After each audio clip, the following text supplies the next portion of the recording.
नमस्कार मित्रांनो, आपण बघत आहोत की महाराष्ट्रामध्ये पावसाने अगदी परतीच्या पावसाने धुमाकूळ घातलेला आहे। याच पार्श्वभूमीवर सोलापूर या जिल्ह्यामध्ये अतिवृष्टी जरी म्हणता येईल तरी आपल्याला या ठिकाणी अवघड ठरणार नाही।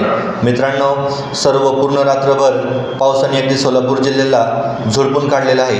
मित्रांनो, हवामान खात्याने दिलेल्या अंदाजानुसार हवामान खात्याने दिलेल्या माहितीनुसार सोलापूर जिल्ह्याला रात्रभर पावसाने झोडपून काढलेलं आहे। या ठिकाणी एकूण 118.3 मिलीमीटर पावसाची नोंद या ठिकाणी केलेली आहे।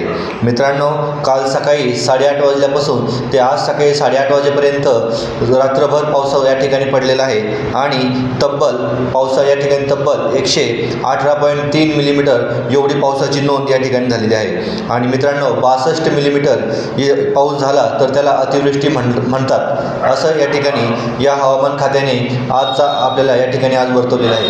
मित्रांनो, महाराष्ट्र राज्यामध्ये काल तब्बल 24 घंट्यापेक्षा जास्त अतिवृष्टी झालेला जिल्हा जर कोणता असेल तर तो सोलापूर जिल्हा यामध्ये सर्वात जास्तीत जास्त पावसाची नोंद महाराष्ट्रामध्ये या जिल्ह्यात केलेली आहे। अशीच वेगवेगळी माहिती जाणून घेण्यासाठी अवश्य आपले चॅनल सबस्क्राईब करा। धन्यवाद।